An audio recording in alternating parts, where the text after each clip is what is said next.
Chapter 1. The cold begins. The sun rises slowly over the countryside, if it can be said to rise at all. It is the 14th century, and though no one living knows it, the earth is growing colder. This is the beginning of what modern historians call the Little Ice Age, a time when average temperatures dropped and winters lengthened their stay.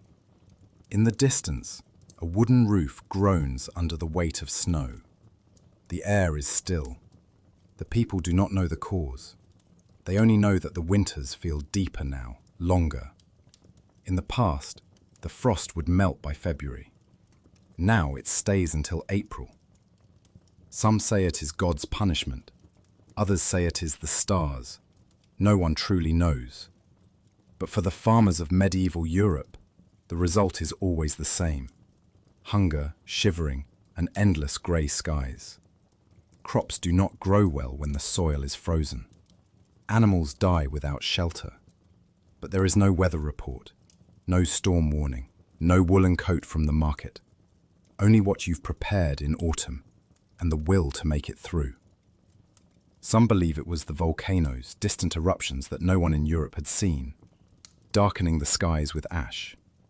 Some blame the sun, whose activity may have quieted for decades. But the peasant does not care why. He only cares how he will feed his family through the cold months. A medieval winter begins not in December, but far earlier. The wind changes in late September. By October, the breath you exhale becomes visible, even indoors. The walls of your home are made of wattle and daub, wood and mud. There is no insulation, no central heating. The fire burns in the middle of the room, the smoke rising through a hole in the roof. The floor is cold dirt, sometimes covered with straw, sometimes with nothing. If you are lucky, there are no holes in the roof. If you are unlucky, the snow drips slowly onto your bed. The cold is not just physical, it seeps into your bones, into your mind. Days are short, work is slow. The tools freeze in the barn, the water becomes ice. Everything slows. Time itself seems frozen. And so begins the medieval winter, long before the first snow. Before we talk about homes or food or clothing, we must understand the cold itself. It is not a villain. It does not rush or roar. It simply exists, quietly, patiently, a silent guest that stays for months. And so, we begin. The medieval home was not built for comfort. It was built from whatever materials were nearby. Wood, mud, straw, sometimes stone. Not because they were ideal, but because they were available. Walls were made of wattle and daub, woven sticks covered in mud, dried in the air. Over time, the mud cracked, and the wind found its way in. There was no glass in the windows. If you were lucky, there was animal hide stretched over the opening. If not, the snow simply came in. The floor was not wood, it was earth, just earth. Sometimes dry, often damp, always cold. People would scatter straw or rushes on the ground to make it softer.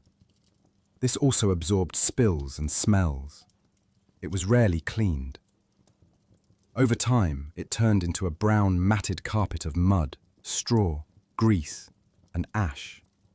The smoke from the fire rose slowly, filling the house before escaping through a hole in the roof. Chimneys were rare and expensive. Most of the heat stayed close to the flames. The rest of the room remained cold. At night, you could see your breath, even indoors. The fire was central, not just physically, but socially. It was the only true warmth. People gathered around it to cook, to eat, to sleep. Everything revolved around keeping the fire going. Firewood was precious and not easy to get. You could not simply walk into the forest and take it. In many places, the woods belonged to a noble or to the church. Gathering firewood illegally could mean a fine, or worse. So most people relied on dead branches, scraps, or dried dung. Yes, dried animal dung. It burned poorly, but it burned. the fire was kept going as long as possible. Starting a new fire was time-consuming and difficult. If the fire went out in the night, it was a cold morning. Some families shared their home with animals, pigs, chickens, goats, not for companionship, but for warmth. A goat gives off heat, a pig even more. In winter, the barn and the house were sometimes one and the same. The smell was strong, but the warmth was welcome. There were no thermostats, no radiators, no hot water bottles, just layers. Blankets were made from wool or from whatever scraps of cloth could be sewn together. Beds were rare, and if you had one, it was stuffed with straw. Sometimes people slept on benches or on the floor, huddled together. Body heat was the most reliable source of warmth. During storms or snowfalls, doors and cracks were plugged with straw or cloth. Wind still came through, but slightly less. On the coldest nights, people didn't sleep deeply. They lay half awake, curling tighter, hoping morning would come. In some regions, entire families shared one bed. Parents, children, even neighbors. Not for intimacy, but for survival. Candles were expensive. Firelight was dim. There was no light switch to push, no warm glow, just the flicker of flame and the shallows it danced across the walls. When the fire dimmed, the room grew cold and dark. Outside, the wind howled. Inside, the smoke lingered. Winter in a medieval home was not just cold, it was also grey, smoky, and still. And yet, they endured it, one day at a time, adding straw to the walls, feeding the fire, wrapping in whatever cloth they had, and listening to the wind as it passed through the cracks and the silence that followed. In the cold of a medieval winter, your clothing was everything. There were no synthetic fabrics, no waterproof boots, no thermal insulation, just wool, linen, leather, and if you were lucky, fur. The average person owned very few garments, 2 shirts, maybe 1 cloak. Clothing was passed down from parent to child, patched, re-sewn, repaired again. A single woolen tunic might last for decades. It wasn't comfortable, it was itchy, heavy, but it was warm, or warm enough. Linen was worn closest to the skin. It helped trap body heat and caught sweat. Over this came wool, thick and loosely woven. It kept the cold out and held warmth in. Layer after layer was added. There were no coats as we know them, only cloaks, wraps, and hoods. The richer you were, the more layers you could afford. In the countryside, peasants wrapped themselves in old cloaks made from coarse cloth. Sometimes, sacks were used, burlap stitched into makeshift coats. Children often wore clothing made from scraps, a sleeve made from a leg, a hat made from leftover wool. Nothing matched, nothing was stylish, but everything served one purpose, to fight the cold. Gloves were rare. Many worked with bare hands until they cracked from the frost. When gloves were worn, they were thick and clumsy, made of wool or leather. They didn't allow fine movement, but they kept fingers from freezing. Head coverings were essential. Heat escaped quickly through the head. People wore coifs, tight linen caps, under woolen hoods. Hoods often extended over the shoulders, a design called a liripeep. It helped trap warm air around the neck. Some even stuffed wool inside their clothing, or straw, anything to block the wind. Shoes were another challenge. Leather cracked easily in winter, and there were no rubber soles. Feet often got wet, and when they did, frostbite followed. Socks were made of wool, if you had them. In poorer homes, people wrapped their feet in cloth and tied it with string, or simply went barefoot inside the house, walking on frozen floors. At night, people often slept in their clothes, not because they wanted to, but because they had no other way to stay warm. Removing garments meant waking up shivering, or worse. So the tunic stayed on, the cloak stayed wrapped. Body heat was trapped between fabric, and the cold was kept out, mostly. Fashion existed in the Middle Ages, but winter cared little for fashion. Even nobles, with all their furs and jewels, felt the bite of cold stone halls. They had the best, thick fox pelts, imported fabrics, lined gloves, but even they shivered. A large hall, built for ceremony, was not easily heated. Fireplaces helped, tapestries helped, but the cold seeped in regardless. In winter, everyone layered up. Even the king wore wool, but for the peasant, the cold was closer, the clothing thinner, the nights longer. When garments got wet, they were hung by the fire to dry. If they caught sparks, they burned. And then, you had even less. Nothing was waterproof. Nothing was windproof. Everything was damp. Everything was heavy. And still, it had to last. A single cloak might be repaired a dozen times, a patch on a patch. Wool was re-dyed when it faded, or worn inside out to hide holes. In some villages, people shared garments. A winter cloak passed between neighbors. It wasn't strange. It was survival. As long as it kept the wind off your back, it was good enough. And so, day after day, winter was faced not with fashion, but with fabric, frayed and mended, warm when dry, stiff when wet, and always, never quite enough. In the Middle Ages, food was not just a matter of taste. It was a matter of survival, especially in winter. There were no supermarkets, no imports from warmer climates, no fresh fruit in January. You ate what you had, and what you had was often not enough. The harvest came in autumn. If it was poor, winter would be harder. Grains were stored in sacks, kept in lofts or root cellars. Vegetables, if you had them, were dried, salted, or buried in the ground. Meat was salted, or smoked, or dried. A side of pork, hung near the fire, might feed a family for weeks if carefully rationed, but meat was rare. Most people ate little or none. Bread was the staple, coarse, dark, dense, made from rye, barley, or oats. Wheat was for the wealthy. Bread grew hard over time. In winter, it often had to be soaked before eating. Water, broth, or milk, if any could be spared. In the coldest months, supplies ran low. Every meal was measured. Every bite counted. Soups were common. Thick stews of beans, turnips, cabbage, whatever could be boiled. A single onion might last a week, cut slowly, used sparingly. Salt was precious. So was fat. A jar of lard might be the only source of calories for a family. People scraped every pot, every pan. Nothing was wasted. Children licked bowls clean. Crumbs were gathered from the table. Hunger was always near. Rats and mice were a problem. They ate what little was stored. Cats were kept for more than company. They were protectors of the pantry. Spoilage was common. Mold grew easily. Cold didn't stop it.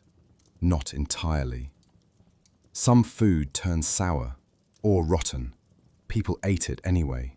There was no other choice. In some regions, people preserved root vegetables by burying them in straw. Carrots, turnips, beets. They stayed edible longer underground than in a basket.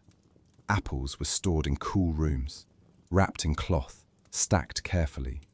Dried apples were a luxury. Sweetness was rare. Honey kept forever, but few could afford it. For most, sweetness came from fermented fruit or syrup made from boiled down tree sap. Hunger did strange things. People ate tree bark, grass, boiled leather. In times of famine, even that could disappear. Hunting was an option, but not for everyone. The forest belonged to lords. Killing a deer could be punished as theft, or worse. Traps were set for rabbits or birds. But success was rare. In winter, the animals vanished or grew thin. Fishing was possible in some places, but frozen rivers were dangerous. Holes were cut in the ice, nets lowered. Often, nothing came up. Preserving food was more than a chore. It was a science passed down through generations. Women knew when to salt, when to dry, when to ferment. Every village had its own methods, its own secrets. Smokehouses were built near homes. Fish and meat were hung high, away from rats. Salt barrels were kept sealed, opened only when needed. Clay jars held dried beans. Earthen crocks stored pickled cabbage or onions. And when these ran empty, there was prayer and hope and silence at mealtime. Winter was not a time of feasting. It was a time of caution, of patience. You learned to chew slowly, to drink warm broth and savor every sip, to give the last piece of bread to a child or an elder. Hunger was never far, and yet they endured. With cracked hands, empty pots, and quiet determination. Winter brought more than cold. It brought illness, and in the Middle Ages, sickness came quietly, without warning, without mercy. Coughs began as whispers, then grew until the whole house echoed with sound. Damp air and smoke irritated the lungs. Poor diets weakened the body. Cold rooms made healing difficult. A simple chill could become a fever. A sore throat could become something worse. There were no antibiotics, no clinics, just herbs, hot water, and hope. Fevers were common. So was coughing. So was death. Children grew pale. The elderly weakened. Everyone feared the deep winter when the air stopped moving and illness lingered indoors. People wrapped the sick in layers. They boiled water for teas. If they had honey, it was added to soothe the throat. Thyme, sage, garlic, old cures passed down by memory. Sometimes they worked. Sometimes they didn't. There were healers, wise women, midwives, monks. They offered advice, remedies, prayers, but they had little to offer in winter. Herbs were gone, fields were frozen, and travel was hard. Sick people lay near the fire. If there was space, if there was warmth, blankets were shared. Bodies huddled close. Illness spread from person to person, slowly, silently. Sanitation was poor. Water came from streams or wells. Buckets were shared. Dishes were rarely washed. Hygiene declined in winter. People bathed less. Water was cold. Fires were weak. Clothes were not changed often. Beds were not cleaned. Illness stayed close, and comfort was far away. When a person died, it was quiet. There was grief, yes, but not surprise. Death in winter was expected, not feared, accepted. Burial was harder in frozen ground. Sometimes bodies were kept until spring, or buried shallow, under snow and rock. Candles were lit, names were whispered, and life continued. Still, people fought. They boiled water, they stirred herbs, they told stories to comfort the weak. Mothers held children close, husbands carried wives to the fire. Neighbors brought soup if they could spare it. Prayer was constant, faith was strong, and even in sickness there was a will to endure. One breath at a time. Winter was not just cold, it was quiet. The wind howled, but inside there was stillness. Fires crackled, floorboards creaked, but voices grew low. Days were short, nights were long, candles burned slow, oil was precious, and darkness came early. By mid-afternoon, the light was gone. There was little to do. Fields were frozen, animals were quiet, work slowed. So people sat, waiting, watching, thinking. Some mended clothes, some carved wood, some just stared at the fire. The mind drifted, and the silence deepened. For children, winter meant boredom. No running, no playing outside, just sitting, listening. To stories or to nothing. Parents were tired. elders were quiet. Time moved slowly. Meals were simple. The days blended together. One day of cold, followed by another and another. The silence wasn't peaceful. It was heavy. Outside, the snow muffled all sound. A bird's cry could be heard for miles, but most days, nothing called. No footsteps, no travelers, no visitors, just wind and wood and waiting. In this stillness, people dreamed of spring, of green fields, of warmth. But winter did not hurry. It moved at its own pace. Days were marked by the fire burning low, by the pot emptying, by another log placed on the hearth. There was no calendar, only the feeling that it had been cold for a very long time. In the silence, some found strength. They prayed more, spoke less. Others struggled, felt trapped, restless. Some walked in the snow to clear the mind. Others sat in corners, thinking of nothing. But all waited. Waited for the thaw, for birdsong, for mud, even for rain. And when spring finally came, it was not loud. It arrived slowly. A drip of water, a patch of green, a breeze that no longer bit the skin. The silence faded. Voices rose. Doors opened. Children stepped outside. But winter always returned. And so, year after year, they prepared.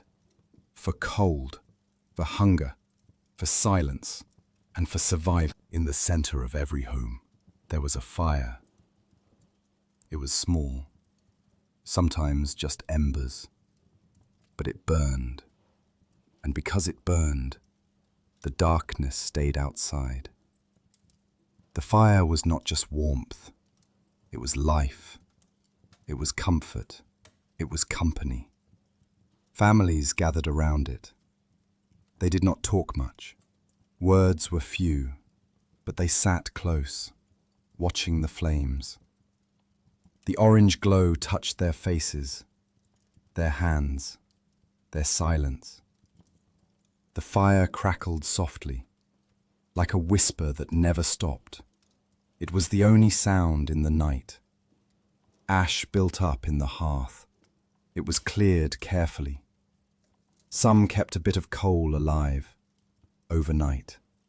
In the morning, that coal was fed, with kindling, with breath. A fire lost was a danger. Matches did not exist. Flint and steel took time. Sometimes the fire did not return.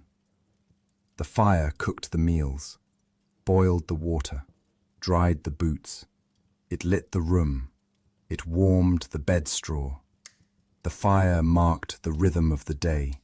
When it faded, the day ended. And if it died at night, everyone felt colder. Everyone slept less. In some homes, the fire sat on stone. In others, just a circle of dirt. It smoked. It coughed. It filled the room with heat and shadow, but no one complained, because it was better than darkness, better than the silence, better than nothing. Children watched the flames. They imagined stories in the sparks, faces, animals, distant lands. Elders told tales, not loudly, but slowly. Words rose and fell with the flames, just enough to be remembered, not enough to break the stillness. And in the fire, people saw spring. They saw warmth, growth, life. The fire reminded them that the cold would end, that the world was not only ice, that even in the longest night, there was still light. However small, however quiet, however faint. So they sat, night after night, around the fire, holding their hands near the glow, waiting, watching, and knowing that this fire, this tiny flickering flame, was all that stood between them and the dark.